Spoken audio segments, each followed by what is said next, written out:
Today we're making some yummy lasagna. Look at that bite, how yummy. If you want to know how I made it, stay tuned. First we cut up some carrots.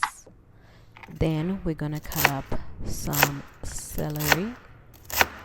And then we also cut up some onion.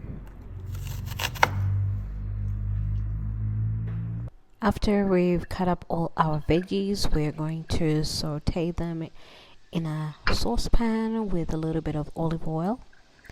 We're going to add our carrots, our celery, and our onion. I put half of the onions. I'm going to put the rest when I add in the meat. So we saute, as you can see, until it's soft. I didn't show this in the video, but I took away the veggies, put them in a separate bowl, and then I started sauteing the meat in another pan. So this is the meat. We're starting off with some bacon. The Italians use pancetta, but unfortunately I couldn't find any pancetta, so I used some bacon, and then I just crisped that up until it was browned. Then after that was done, I proceeded to put in the beef. You can use beef meats, or you can use the beef and pork meats. In the supermarket, they actually have like a Italian mix of meats, and I'm just gonna cook that through until it's browned. As you can see here, this is the meat browned. Then after this is all brown, I'm gonna add in those veggies that I'd softened before and just mix that through. And that's mixed through. Then I'll add some garlic. Try not to overcook the garlic because it burns. I'm using pureed garlic, don't kill me. And then we'll put in some pureed tomato or tomato paste. That's that, and then we're gonna mix that through as well, and that creates this beautiful sauce.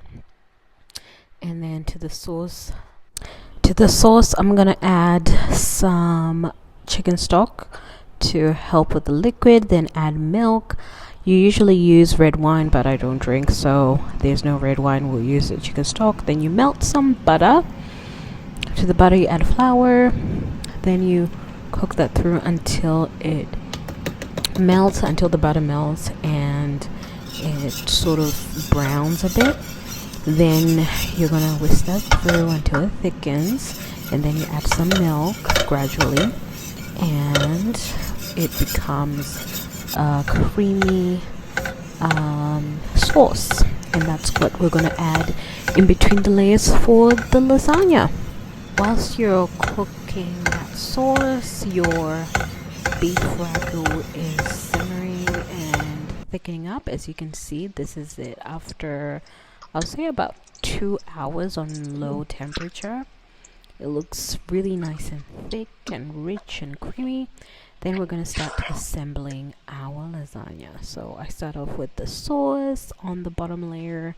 Then I'm going to go in with a layer of pasta.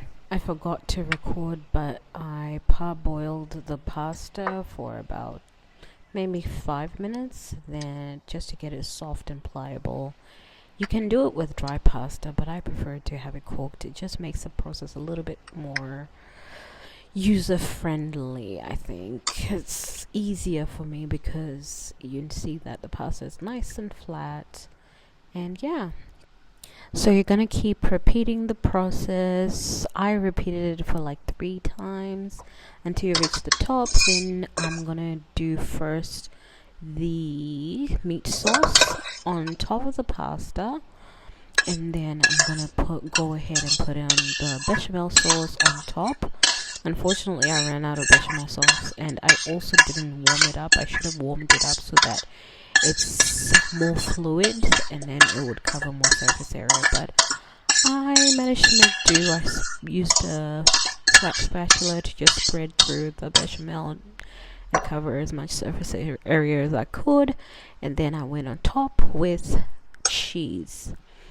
I mean, I didn't make it as traditional as possible because there's a lot of like fat in this, and you know, we're trying to be not super healthy, but just trying to be health conscious. So we only saved the cheese for the actual top, but traditionally you would put in some ricotta in between the layers. I chose not to do that, but you can do that if you wish.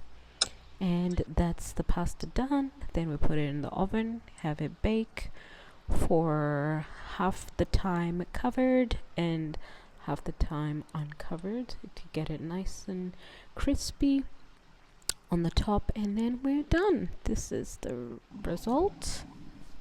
It came out really well. Unfortunately, the photos don't do it justice. I'm gonna get better at filming, but here's a piece, and it tasted even better the next day. Thank you for cooking with me. I'll see you next time. Bye.